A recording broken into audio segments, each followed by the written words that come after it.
At this time, I want you to raise your right hand, stretch it toward the pulpit. Say, Reverend Rainey, preach the word. Amen. He's going to come at this time. You need that moved out, Dick, Reverend. He's going to come at this time in his own way, and he'll come with the word of God. Amen, church. Amen. Praise the Lord, church. For God is good and he is greatly to be praised. But he woke you up not only this morning, but yesterday and the day before. And guess what? He said, I'll be here tomorrow. But we said angels are descending, which means that they are ascending too. But he said, I will not drink this until it's new wine.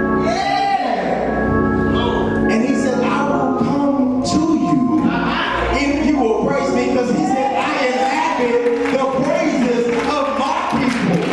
And if my people who are called by my name shall humble themselves and pray, seek my face, turn from their wicked ways, then when I hear from heaven, I will defeat their sins and I will heal their land. I was talking to Brother Rainey in the office, and I said, I feel it every time I come in here, that this is a place of miracles.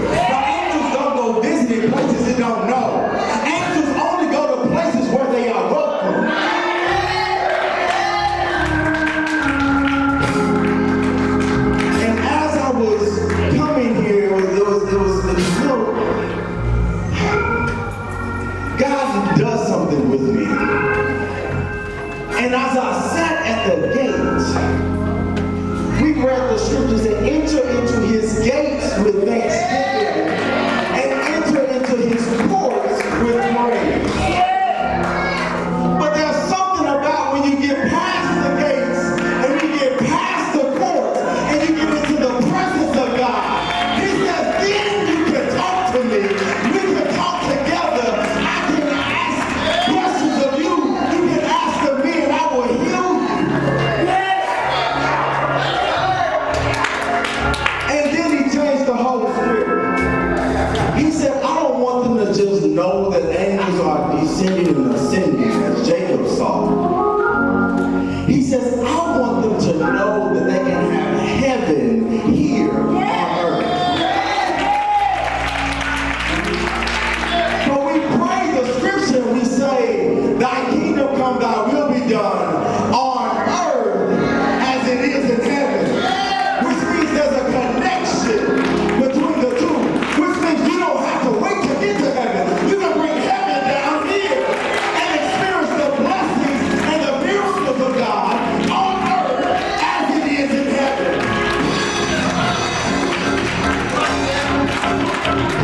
And then he dropped his song on me.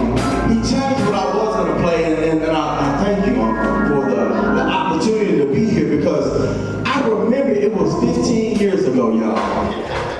15 years in ministry now. And when the Lord showed me, you were talking to the new members about the Holy Spirit and how you experienced the Holy Spirit in the indwelling and the baptism of the Holy Spirit. Well, my baptism happened here in Dallas. And it changed my life.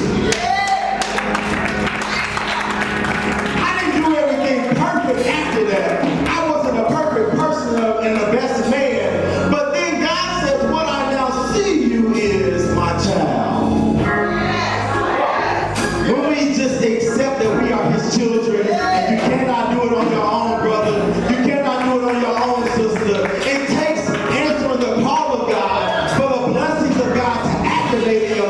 And that's what we were talking about. You can do good as a non-Christian, but however, non-Christians don't have the Holy Spirit to show them angels and to bless them and to heal them. They don't have a God that they can call on, and He will answer them and show them great and mighty things that they don't know.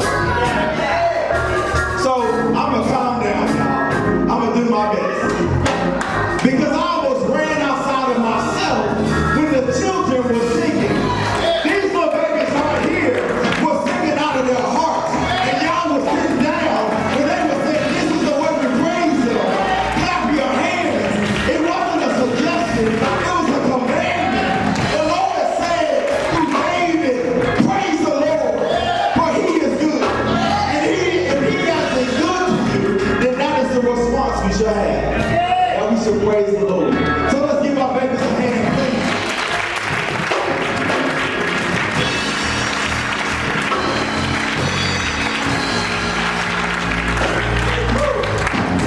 Brother, there's a chair right there. If you can grab that chair for me and place it in the middle. The song that I'm going to play, at first it was going to be Let Go and Let God. But when He showed me the angels ascending and descending, and then you sang the song Blessed Assurance, Jesus is mine. He then told me that sometimes people don't know that they're surrounded by angels. And Hebrews puts it this way. He said, be careful how you entertain strangers, because you may entertain angels unaware. And he said, don't get excited about the angels, because they worship me. They praise me 24/7. I don't have to worry about the angels giving me praise, because if they stop praising, then I'll make the rocks cry out. But we have an opportunity as His children to praise Him, to worship Him. And as I play, Pastor Smith, you are correct. David played for Saul so that the evil spirit would calm down in him. If those who will be honest, I'm going to close my eyes and I'm going to raise my own hand. If you got an evil spirit sometimes that is that third side of you. People know that you're good. People know that you can get a little bit excited and upset. But it's that person that you don't want them to see that comes out sometimes. But David plays so that that spirit can connect with the Spirit of God. So I pray that you will hear the words and the thing that God is telling you as I play this song called Touch of Heaven.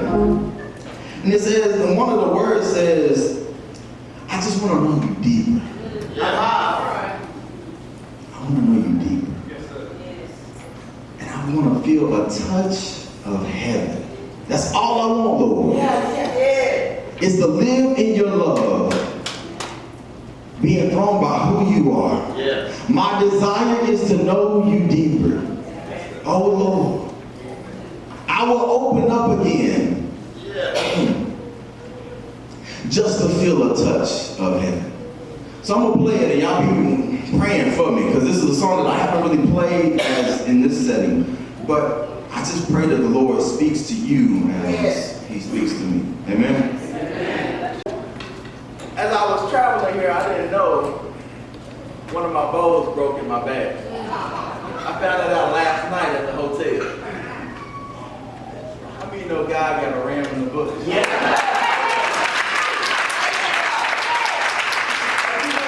always asked me, why do you carry two bows? I had it, just in case. And he showed me why I carried two bows. It was in the same bag, in the same compartment, but only one broke. He'll take care of it. Come on, sir.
He says, I'll take you from here to there. It's in his presence that you find the fullness of joy. I'm grateful to be here, and as we're going to get to the word, I know that the Lord has something special today. And it's really interesting that we are celebrating youth today. And that this message is meant for the youth, and they're behind me. But it's also meant for you too. So don't tune out because this is Youth Sunday, and it's supposed to be a youth preacher today. No, it ain't that kind of party. The Lord has a word for all of us today. And if you go with me, get to the word. They're coming down, all right? Amen.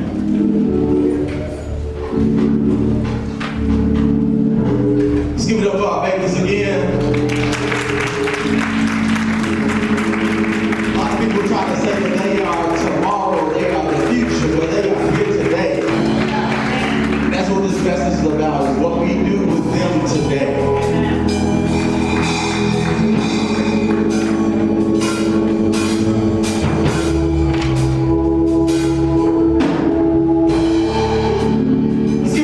Musicians over here as well.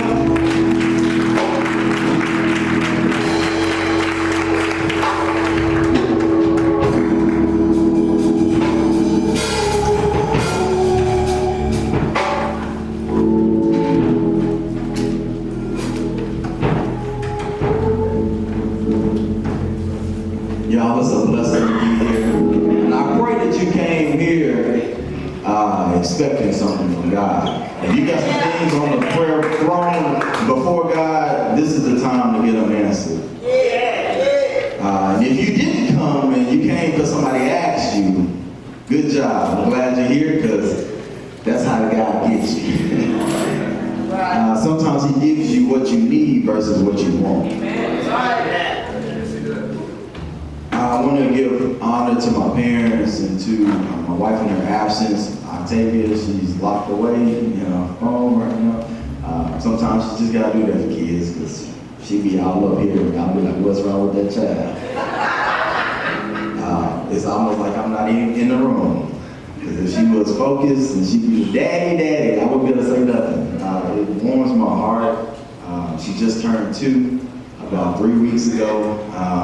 And those are the terrific 2s. Amen. I was speaking because y'all call y'all kids terrible. This one right here, she's something else. But that means God got his hand on it. That's what that means. Go with me to Matthew chapter 25. Matthew chapter 25. It's a familiar passage of scripture. However, God is trying to tell me to tell you, forget what you thought. Okay? Because when he gives revelation and when he gives clarification, it's meant not to necessarily throw away what was before. Jesus said that I didn't come to destroy the law, I came to fulfill it. And sometimes we have an understanding that we rest on and we're not open to what God wants to share in addition to what he already told you. So I'm praying that today will be a day that you get clarity. Some marching orders. We got a general in the house. The Army, the Air Force may have told them something else. The Army, which one you in? The Army. They may have put them at a plateau and said, this is what we're going to call you. But y'all have a general in the house. All right. He moves strategically. He thinks in chess. He believes in God and looks for God's plan for God's people. Don't take for granted what you have. Amen. All right, let's get to the word. Matthew 25, we're going to start at verse 14. And I'm coming out of the New King James Version, so your version may read a little bit different. It is on page 1214 in my Bible. And here we go. For the kingdom of heaven is like a man traveling to a far country, who called his own servants and delivered his goods to them. And the one to one he gave 5 talents, and to another 2, and to another 1, to each according to his own ability. And immediately, not for a short time, not for a long time, he left right then. He went on a journey. And then he who received the 5 talents went and traded with them and made another 5 talents. And likewise, he who had received 2 talents gave 2 more. But he who had received 1, say 1, went and dug in the ground and hid his Lord's money. After a long time, so he left immediately, but after a long time, the Lord of those servants came and settled accounts with them. I'm going to read this last part. So he who had received 5 talents came and brought 5 other talents more, saying, Lord, you gave to me 5 talents. Look, I have gained 5 more talents beside them. And his Lord said to him, say to him, well done. Say, well done. Good and faithful servant. You were faithful over a few things. Say a few things. I will make you ruler over many things. Enter into the joy of your Lord. I'm going to stop there as far as our reading, but turn to your neighbor and tell them, use what you got. Use what you got. No, that wasn't the right neighbor. They didn't really like you. Turn to the other neighbor and tell them, use what you got. Look at you see.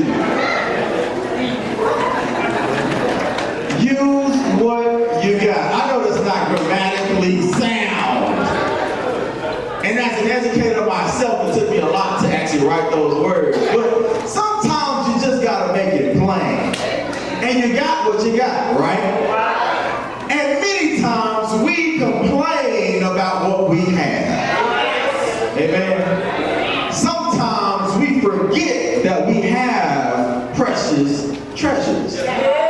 In what? The Bible says in earthen vessels. For he gave to how many people? 3. And how many total did he give? I'm going to talk to the youth because I know it's like Youth Sunday, but I know y'all like, I don't know math, let me pull out my calculator. How many did he give in total? He gave to one of them how many? 5, right? And then he gave to the second one how many? 2. And then he gave to the last one how many? 1. So we got 5, we got 2, and we got. So how many? 8. How many? 8. He gave 8 total talents. Did he give the same to everybody? No, he didn't. Why? Because he said it is according to their own ability. Let me read this passage, just a portion of it in the Message version. And it said, it's also like, and that it is the kingdom of heaven. It's like a man going off on an extended trip. He went on vacation, y'all. He was tired of working. He called his servants together and delegated responsibilities to them. To one he gave $5,000. To another he gave $2,000. And to a third he gave $1,000, depending on their own abilities. Then he left. But right off, after he left, the first servant went and worked, and he doubled his master's investment. The second did the same thing. But the man with a single $1,000 went and dug a hole in the ground and carefully buried his master's money. And then the master came back to settle up with them. So what are we dealing with in this parable? And a parable is a short story to help make a point. Jesus taught many of the lessons we know in parables. It's because people could understand it. Now, if I had first just said talents, y'all be like, that boy can sing. That boy can act. That boy can dance. That boy can play football. But Jesus wasn't talking about what you can do.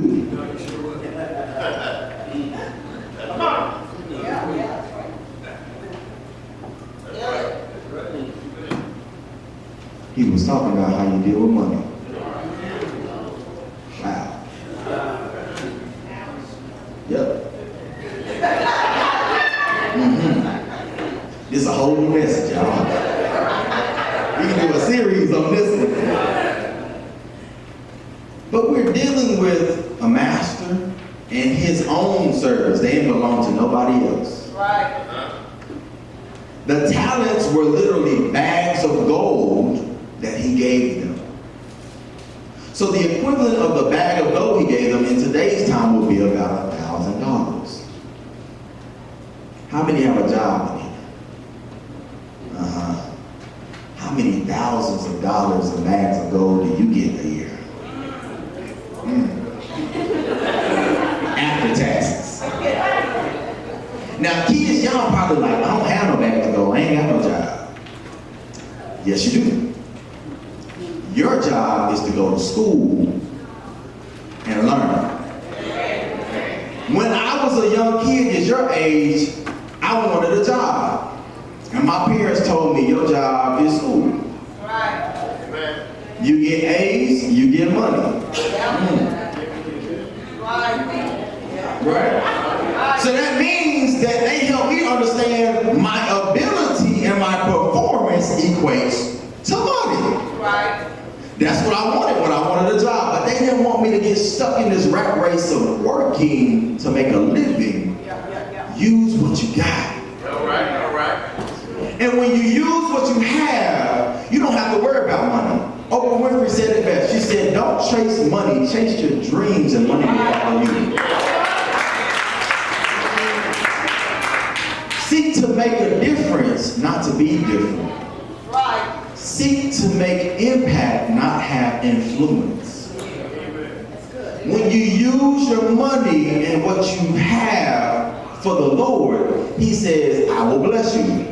Come on, preacher, tell me something about that. It said, when you give, it what? Shall be given to you. Good measure, pressed down, shaken together, and running over with what? Other people give unto your bosom. For the same measure that you meet, it will be given back to you. That's why we give our tithes and offerings. He said, bring all ye the tithes into the storehouse, that there will be meat in my house. He wasn't talking about beef, y'all. He wasn't talking about steak and escargot. He was talking about the word. He was talking about the bread of life. When we make sure the house is taken care of, you don't have to worry about the mess coming in.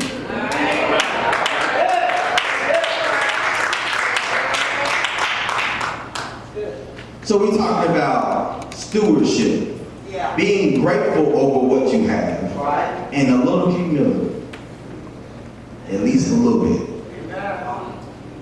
Kendrick Lamar says best, sit down, be humble.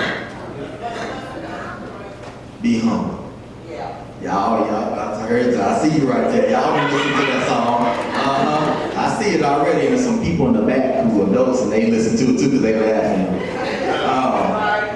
But we're also dealing with the other side of that. We're dealing with someone who was very self-righteous and who was entitled.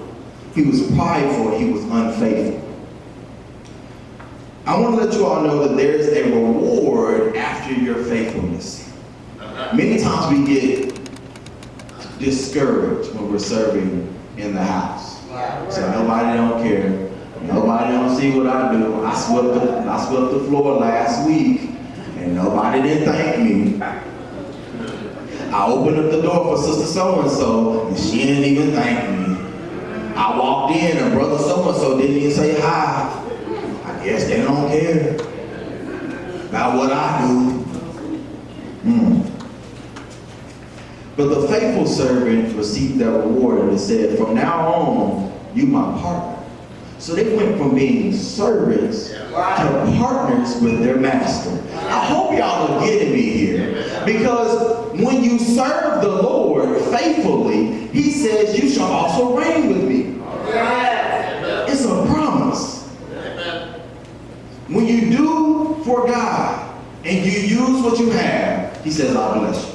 Is that good enough, y'all? All right, so if there's a reward, there also is a punishment. But if you don't be faithful, if you're not a good steward, if you're not grateful, if you're not humble, then what you have will be given away to somebody else. I'm only in the introduction, y'all. The Lord was really dealing with me on this. For this master was furious, it says in the Message version. That's a terrible way to live. You're going to go bury money in the ground. How much have we buried in our lives? Jesus said the best. Why spend money for what does not clothe you? For not food. We spend a lot of money on Amazon is rich. We too lazy to go to the grocery store and Walmart is making money. That pickup at the front, it's only a few more steps inside the door, y'all. What you say?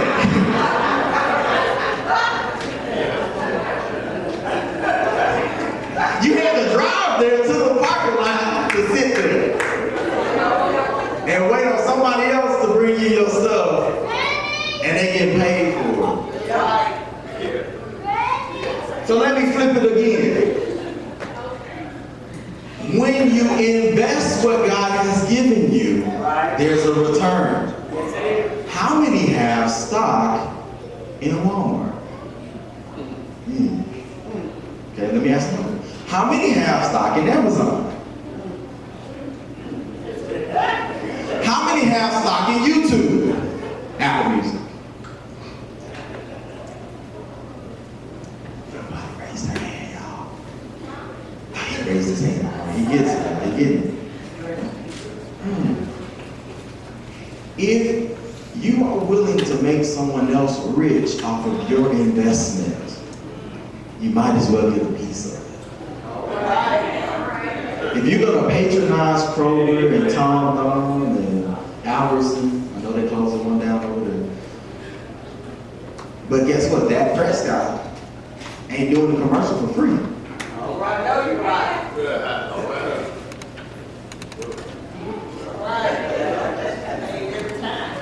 And then when you go buy his jersey inside Tom Thumb, he get another kickback. We as a people gotta catch up. We gotta get it. And that's why this message is for y'all.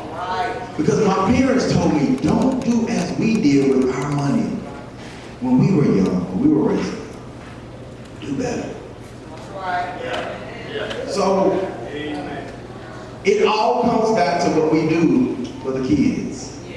Octavia has more money in her bank account than I do in mine. I ain't gonna lie, y'all.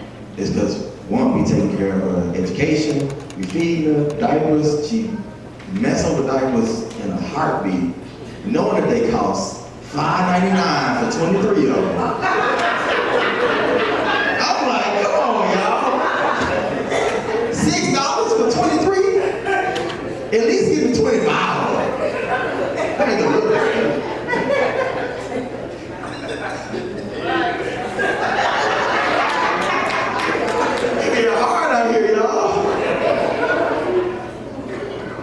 But she's learning. When I have money in my pocket and she hears it, she takes it out, she puts it in her piggy bank.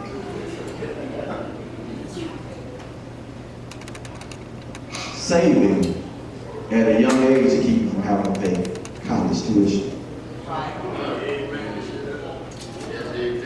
How many got kids in college? Nobody? honest who said that they having to pay thousands of dollars, loans, tuition, book fees, cash. Books cost $500 for a book that they're not even going to use next semester. Oh, y'all. This is so important for us to get. That's why God has not allowed me to move on yet. Because if we don't get this, we won't get the message. But the master said at the very end of it, he said, at least you could have put my money in the bank with the bankers so I would at least get a little bit of interest. What God is telling us today, if you don't catch anything else, is what you have is important. You got to use it to the best of your ability. Because he gave it according to your ability. Amen? Let's move forward. So we're going to talk about three things today. We're going to talk about memorializing our past. We're going to talk about maximizing our present. And we're going to talk about manifesting our promise. For those who are taking notes, I want you to get the notes now. We're going to memorialize our past, maximize our present, and manifest our promise. So let's get to memorializing our past. Kids, y'all know when y'all get school lunches, right? It sometimes be good and sometimes it don't. I know it be nasty, right? But sometimes you have something that's like really good and then you see that on somebody else's plate and you be like, yo, can I have your juice? And then the people, the teachers who be watching like, nah, you get what you got. Don't be trading. All right. That was a saying that we had at the school I was an administrator at, and is you get what you get and you don't throw a fit. Because sometimes as adults, we throw fits, right? Yeah. You got the short end of the stick and we don't like to hear no. But Octavia, my daughter, she hears no more often because now she wants choices. She don't want milk, she wants juice. She don't want apples, she wants applesauce. She don't want to watch the news, she wants baby doo-doo. No, baby shark. Do.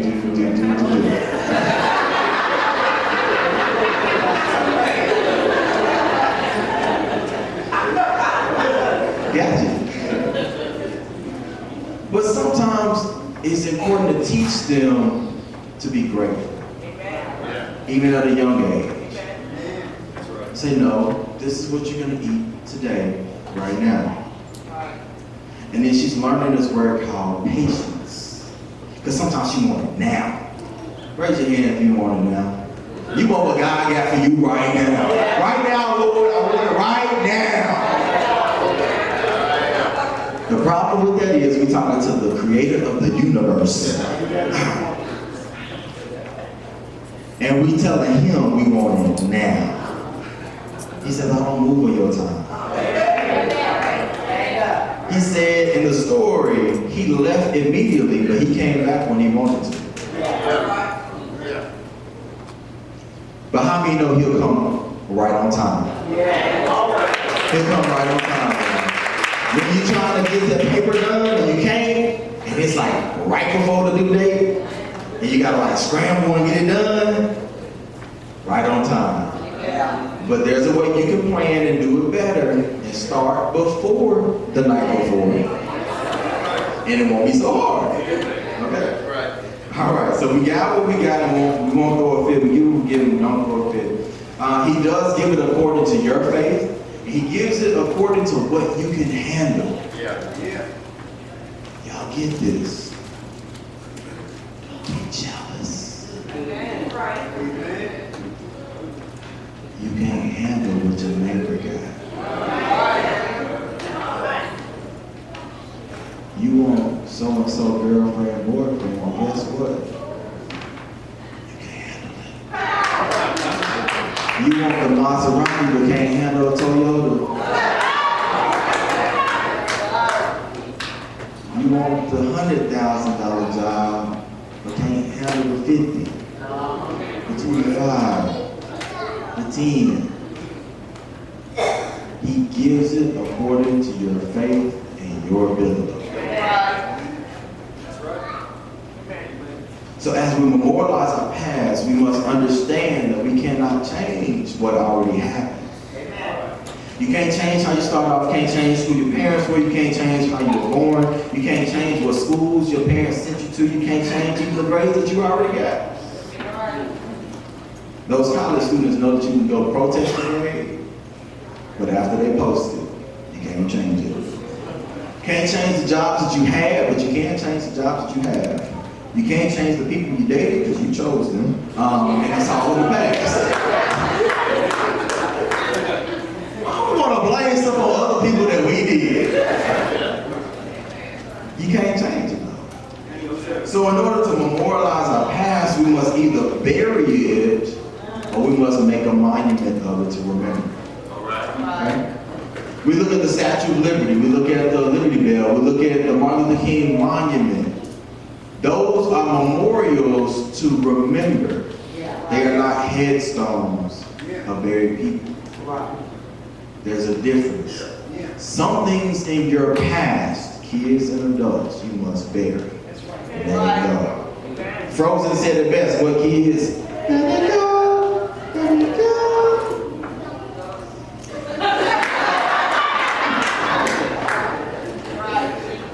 The cold never bothered me anyway, right? But we must then make monuments to remember. This is coming from the story of Joshua when they crossed over the Jordan.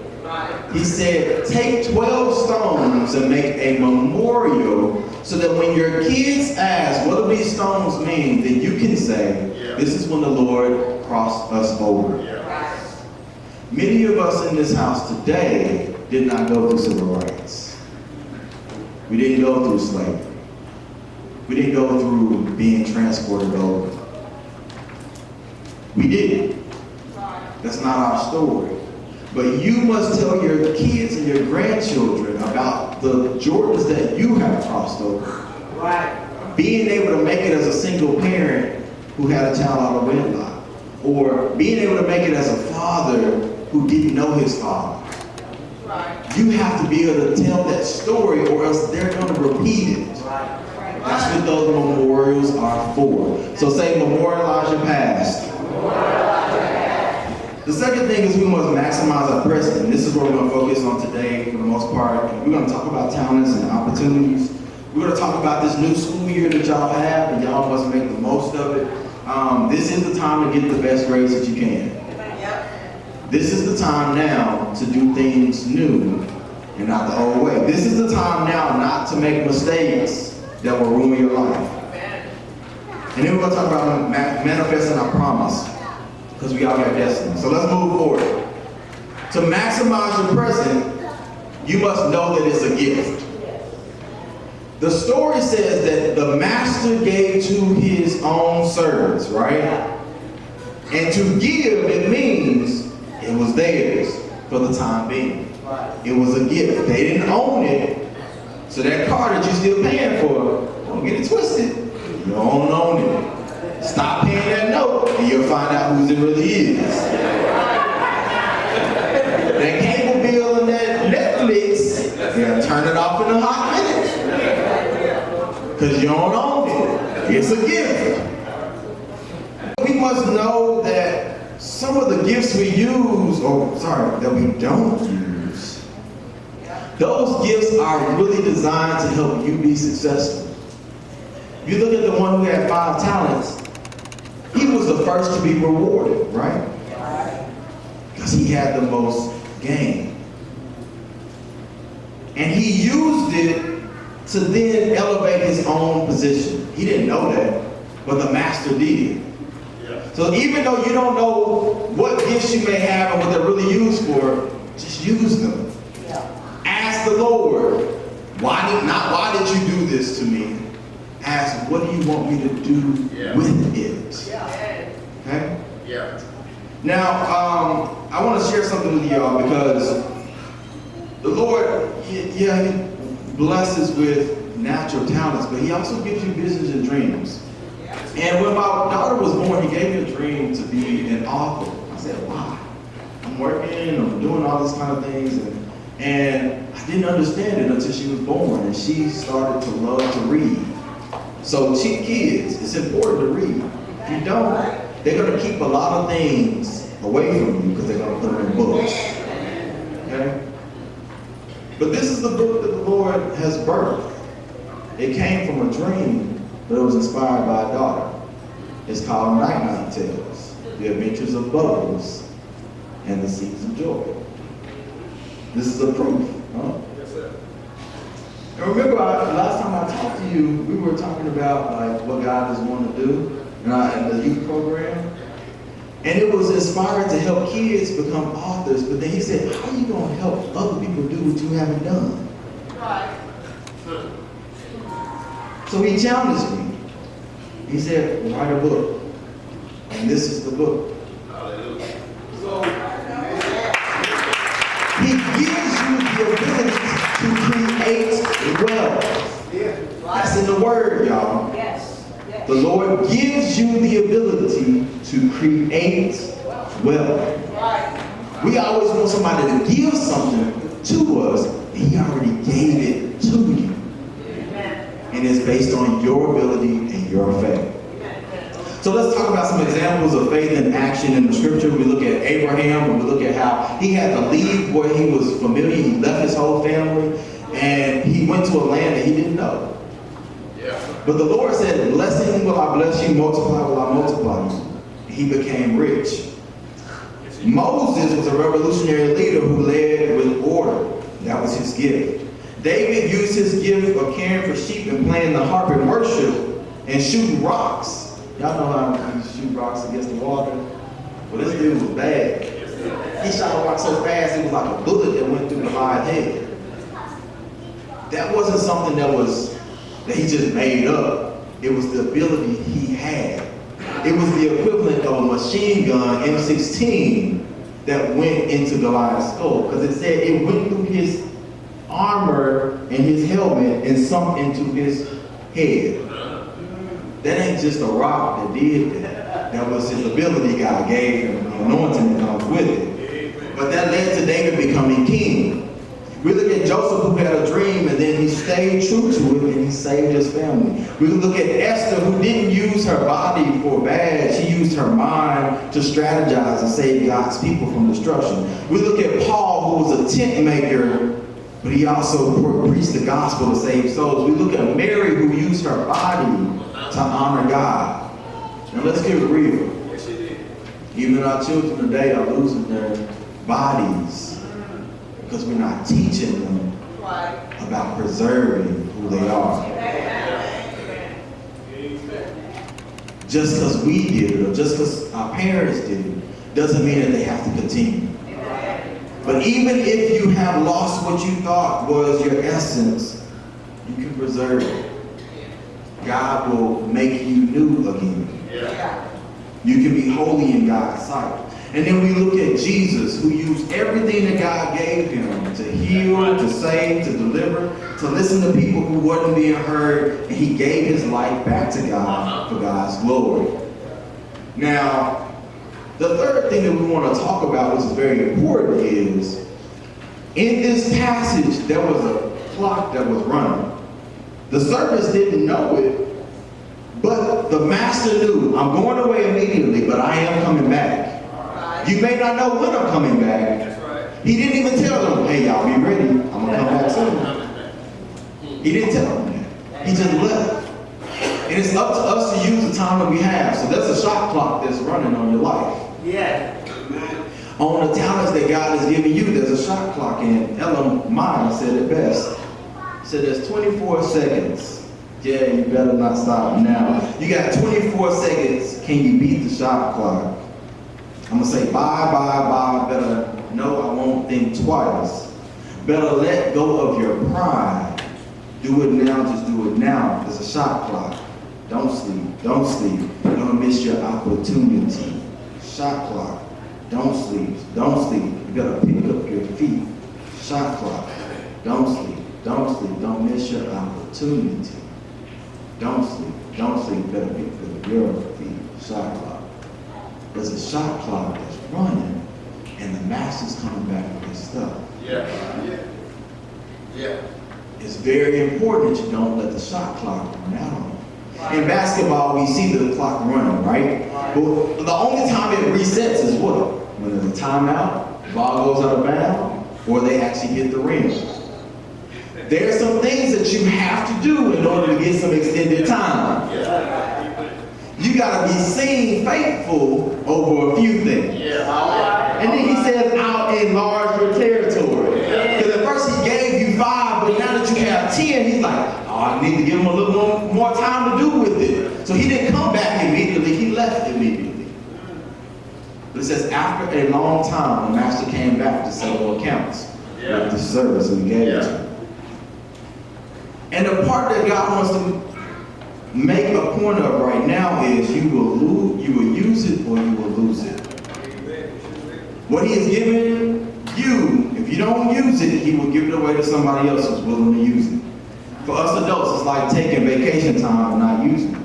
You can only carry over so much, right? And only until you leave, they may pay you for what you have left, but then again, they may not. They may tell you, sorry, you put in 2 weeks, but today your last day. And you forfeit the benefit. For kids, it's using your time, your talent, and your treasure. For if you waste it, you do not get it back. You must make the most of your youth while you are young. Daycare and college will have to be paid for. All right. You only get 12 years of free education. 12. How many paying for college? Or still paying on college? Paying on grad school, paying for other junior school. Yeah. It adds up. So if I had thought about it when I was in those 12 years of school, I would have did a little bit more to prepare for after school. A lot of people who are graduating, and you know these people, we ask them where do they want to go to college. But we never ask them what are they going to do on the day after graduation. That's when kids are lost the most. Because we have not prepared them for that life. We say, get to graduation. Walk across that stage. Oh, I'm so proud of you. And then they do their little dance. Take that picture. And we so excited for them. But we have not prepared for the next day. So I want to put that on our minds to prepare for after 12 years. Okay? So, we got to make sure that we memorialize our past, we maximize our present, the last one is we must manifest our promise. And in order to manifest your promise, you got to pass it on. It was interesting that the Lord did this because when we were in the back, Pastor Smith had talked about next steps and some things that are coming up. But I have to say that we are the Joshua generation that leads to the Jesus movement. We got to move from Joshua to Jesus. Amen. And we need a true succession plan. The military does it best. They make sure somebody is already coming up in the ranks, right? We don't do that in the church enough. All right. It's important, and I'm so excited about the babies who prayed. I'm so excited about the kids who sang.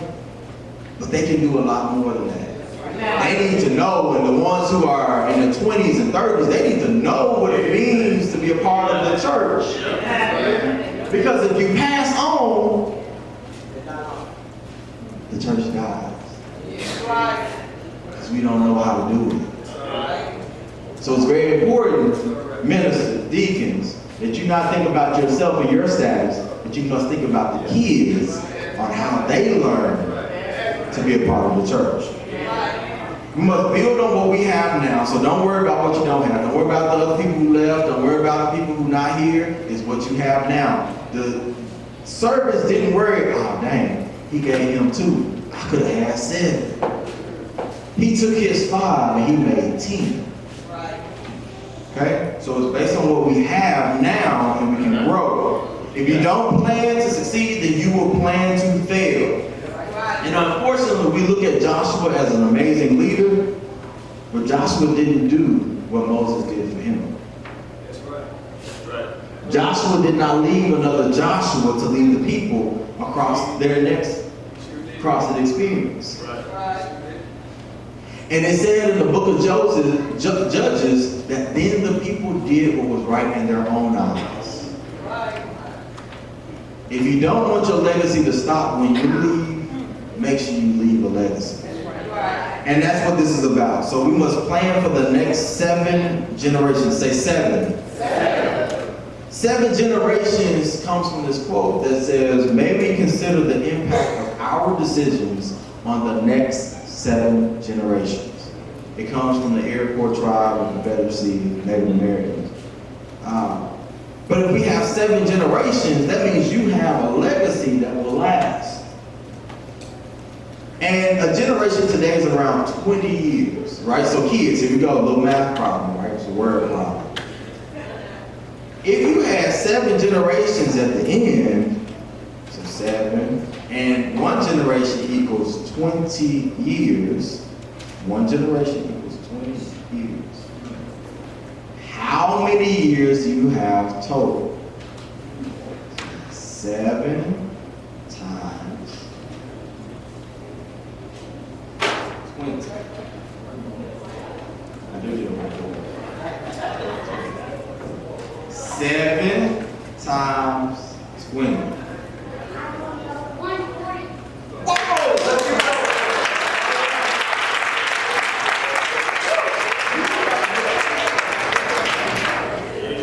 How did you get that? From him? Okay. See, in school we would call that cheating. But in the real world, in the business world, we call that collaboration. All right, so you gotta collaborate. So if we can look ahead 140 years, we have a lasting impact. Now let's look at what God did. That's what we can do, 140 years. He took 42 generations from David to Jesus, and he has lasting impact 2,000 years later.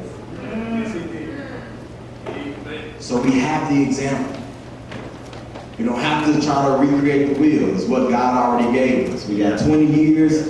Let's plan for 7 generations. So let's recap it and I'll be done. We must memorialize our past, but we get what we get. And we what? Don't throw a fit. And we maximize our present, for it's a gift. So if we either use it or we will lose it. We must beat the shot clock. So we must then manifest our promise by planning for the next 7 generations as a succession plan.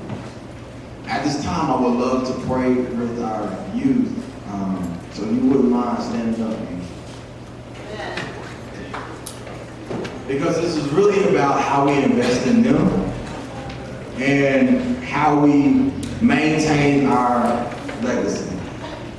But this is coming from Ephesians 3:14 that says, for this reason I kneel down before the Father, whom from every family in heaven and on earth derives his name. And I pray that out of his glorious riches he may strengthen you with power through his Spirit in your inner being, so that Christ may dwell in your hearts through faith. And I pray that you, being rooted and established in love, may have power together with all the Lord's holy people, to grasp how wide and how long and how high and deep is the love of Christ, and to know this love that surpasses knowledge, that you